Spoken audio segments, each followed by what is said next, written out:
So let's talk about what everyone's talking about, which is Anthony Stolarz, who we love down here, by the way. Everybody loved Anthony Stolarz, including Sam Bennett, I think. So he was playing brilliantly. He gets taken out of the game, though. He apparently had a head injury, and there's been a lot of rigmarole surrounding it. Our opinion was that it was probably caused by the slap shot before the Bennett arm. And I didn't even see any malice in what Bennett did, but I'm curious, you as a former player, how you see it. Yeah, I agree with you. I really do believe that it was a wrist shot, but I think it was well over 85 miles an hour from Reinhart that hit Stolarz square right in the forehead. And even though the technology, the advancements that they've made in goalie equipment, including their masks, when you get hit that hard, it's like getting hit from a baseball with a baseball bat. Doesn't matter if you got a helmet or a mask on, you're going to feel that. I don't know. I'm not a doctor. I'm not there. I do have an opinion, though. I mean, I thought Bennett this morning in his press availability, he made the right point. He's like, "Hey, we're down in the game. I've got the puck. I'm trying to score. I've got a lane to bring the puck to the front of the net. I mean, how it wasn't premeditated. It wasn't. I'm trying to score. And if you see how he gets to just to the side of the goal, and obviously he's confronted by a defenseman, you never know in that instance whether you're going to have a clear lane, you're going to get flattened by a defenseman, you're going to run into the goal post. You have no idea. And he's trying to score, and the puck gets knocked off his stick. His glove brushes up against Stolarz. I just, a lot of it is, I think, the media north of the border trying to make something out of nothing. I thought the comments that Paul Maurice made, I thought the comments that Sam Bennett made, the league came out very quickly this morning and said there will be no supplemental discipline on it, and they made the right call. There's going to be all kinds of collisions like that, and whether it's unintentional or not, that can raise a few eyebrows. But I thought the league, as Paul Maurice said last night, the referee was standing right there, had a clear view of it, never called a penalty, and shouldn't have. And the league made their statement this morning, just move on and that. But they're trying to make a big thing. Now, we all agree. I mean, Anthony Stolarz is a favorite, and amongst all of us. I mean, he was so good with us broadcasters, and throughout in the organization. I think they said the same thing. They love Anthony Stolarz. Nobody wants to see Anthony Stolarz get hurt. But it's a physical game. It's a quick game, and there's going to be collisions happen and that. So I just hope I hope that Anthony Stolarz is going to be fine. I hope he plays tomorrow. If not, he's back sooner than later. And I think that's the sentiment of everybody involved here. We were trying to figure out, Moller, why exactly this specific play had everybody, and as you put it, north of the border, up in arms. Because the last video I saw of Anthony Stolarz was in that Ottawa series 2 weeks ago, literally hitting Ridley Gregg in the back of the neck, trying to get him out of the crease. Great. And I love that. Yeah. Right. We all loved it. Like we typically celebrate big hits in the NHL. And I realize nobody wants to see a goalie go down the way he did. But what is it because of Sam Bennett's history and the it wasn't player even a big he is? hit, though, was it? Right. I didn't think it was a big hit.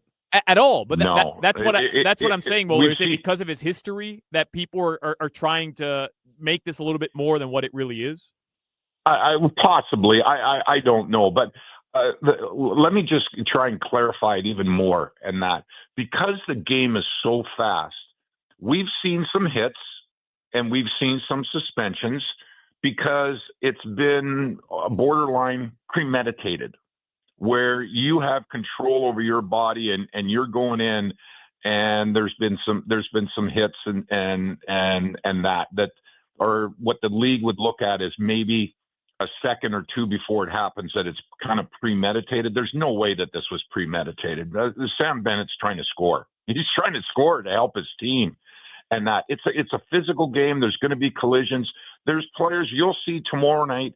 You're going to see it 5 times at least in the game, where you're going to see it tonight with the other games that are going on in the NHL playoffs, where players are driving to the net and walking the line and trying to jump in front and jam it in behind the goaltender, and that there's going to be huge collisions and that. That's just the nature of the sport. It's just unfortunate that Anthony Stolarz, basically pulled himself out of the game. Obviously, he wasn't 100%, and then that's when everybody started to make assumptions, which I have no reason to, go overboard to protect Sam Bennett. He plays the game on the edge. He's a physical player. He's been involved in a number of altercations and collisions that have raised a few eyebrows. That's the player he is. But this one, it was just silly to me that people are trying to make him out to be the villain that should be suspended. It just makes no sense to me. And it's like you said and what he said. I mean, he doesn't want to end up in the penalty box in that situation for something stupid. He wants to get a goal there. They want to get out of there with a win if at all possible. Can you analyze last night's game? Because here's where I'm having the hang up, but I don't know hockey obviously on any spectrum the way that you do. The Panthers seemingly figured it out by the end of the game. They were close to tying it with the last minute or so. But I don't know if that's because the Panthers figured it out or because Wall is a huge step down from Stolarz. So can you help me analyze the game and tell me what you saw, what your takeaways were last night? I thought Paul Maurice's comments last night after the game were right on. They got off to a jittery start, and obviously giving up that first goal, 33 seconds into the first period, and you're trying to, when you're on the road, take the home crowd out of it as best you can and establish momentum. Well, obviously Toronto had the momentum in the first period, and getting up 3-1. Paul Maurice said, we were late on things. What that translates is they were a step late getting in the passing lanes, a step late recognizing that it could be a fast break by Toronto.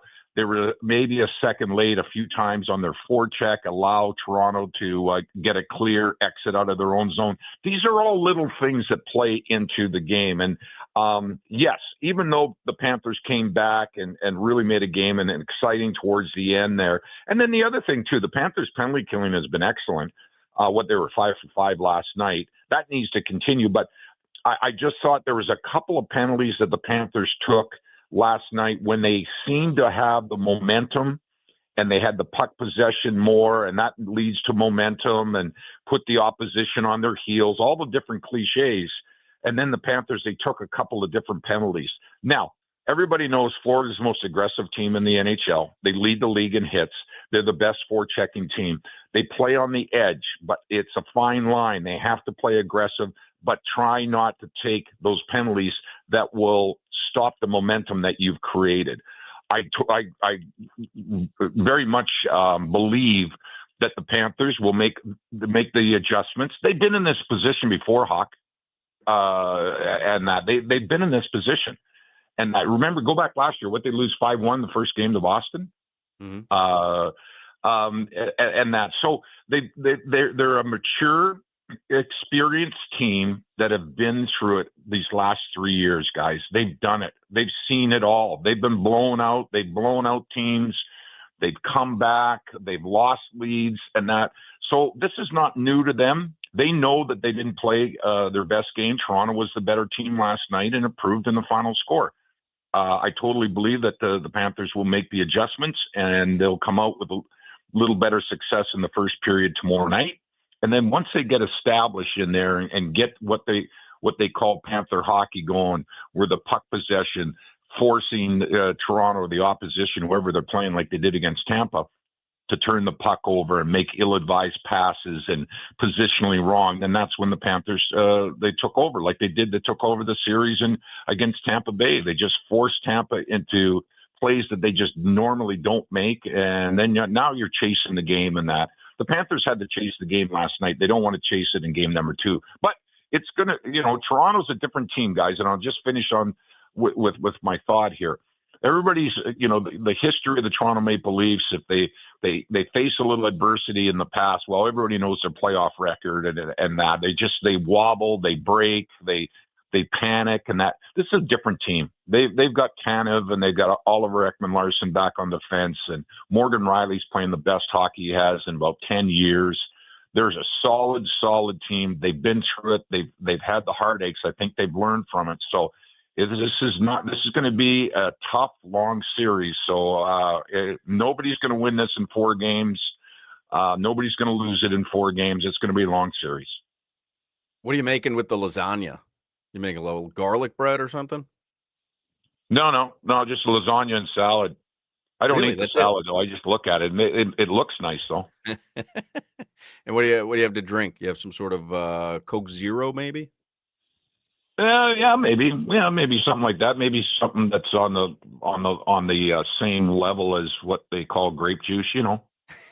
Oh, a little vino, a little lasagna, a little vino. I like that. God. You ever have an Aperol Spritz, Yeah. Moller? What's that? You ever have an Aperol Spritz? No. All right. Well, I'll take you out for an Aperol Spritz one night. Oh, okay. Well, Yeah. it sounds like something my wife would drink, you know. It is. That's what Crowder tells me every time I order one. He's like, "Oh, let me see if my wife wants one." All right. See you, Moller. We love you. All right, guys. Yeah, thanks for having me on. There you go. Randy Moller, longtime Panthers broadcaster.